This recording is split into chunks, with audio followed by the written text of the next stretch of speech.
Kaixo, Onintza Salazar naiz, meteorologoa eta Euskalmeten egiten dut lan.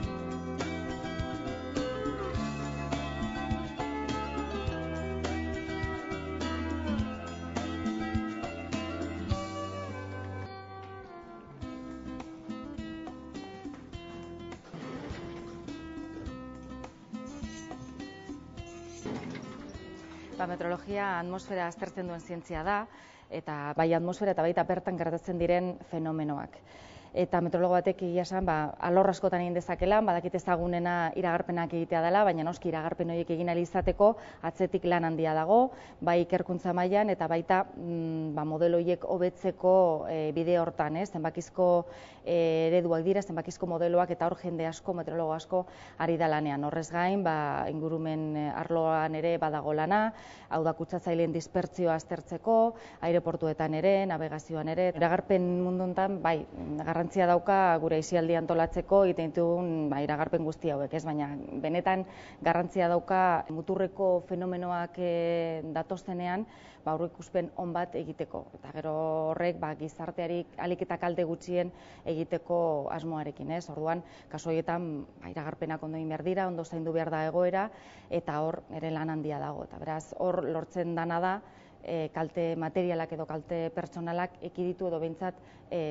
ahalik eta gutxien izatea.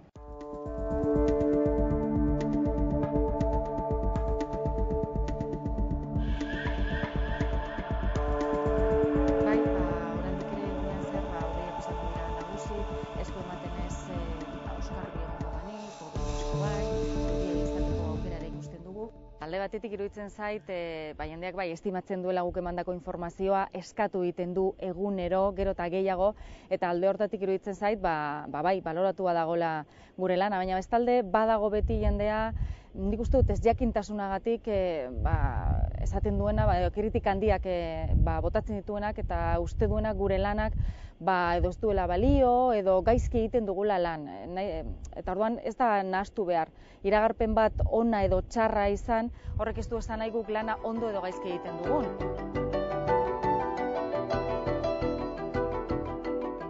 Lehenbizi jakin beharra dugu predikzio bat, iragarpen bat, probabilitate bat dela.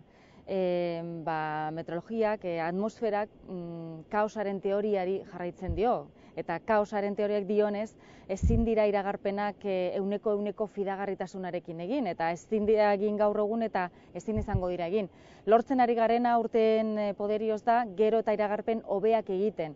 Saiatzen ari gara fidagarritasun maila hori gero eta handiagoa izaten, baina beti egongo da ziurgabetasun bat, beti.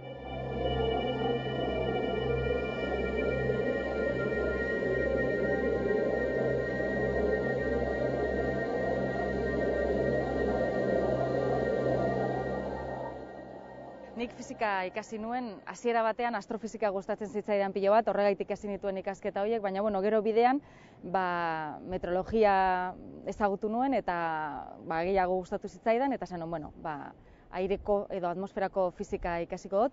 Bukatu nuen karrera Bartzelonan, eta orduan garai hartan lan egiteoko aukerarik handienak bai Bartzelonan baita Madrilen zeuden, eta han eman nituen lehenengo 4 urteak lan egiten, bai iragarpenak egiten eta baita aurkezten ere.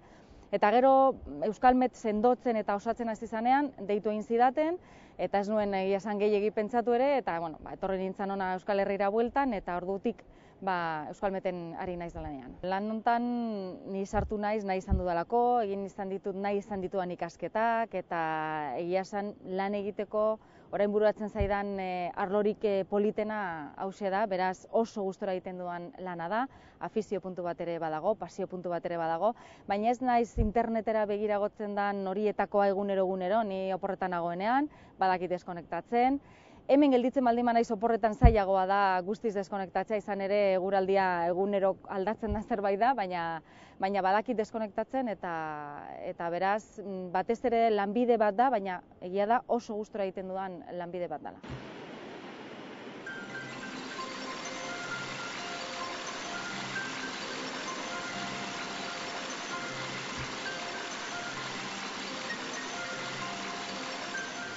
Egiten duan lanaren parte bat publikoa denez, lana gehiago aztertzen da, jende gehiago ikusten du zure lana, jende gehiago iritzia dauka zure lanaren inguruan, eta ondorioz kritikak ere askotan oso zorrotzak izaten dira, eta kasu horretan nik kritikak onartu egiten ditut gehienak, baina errespetu falta nabaritzen dudanean hori ez zait batere gustatzen, eta hori da akaso okerren eramaten dudana. Gauzarik onena edo onenetarikoa da beti ikasten dela zerbait berria, ez? Alde batetik eguraldiak aldaketak izaten dituelako etengabe, eta gero denboraren poderioz, esperientziak beti ere erakusten dizkizu hainbat gauza, eta beraz beti ikasten dozu zerbait berria, eta horrek beti ere indarra ematen dizu jarraitzeko, eta gero bestalde, meteorologia ere nahiko bizirik dagoen zientzia bat da, aurrera pausok ematen dira, eta beti egon behar duzu eguneratua edo, eta izaten diren aldaketa horien inguruan jarraitu behar duzu lanean, eta beraz horrek ematen dizu indarra, ez? Eta gustu eta plazerra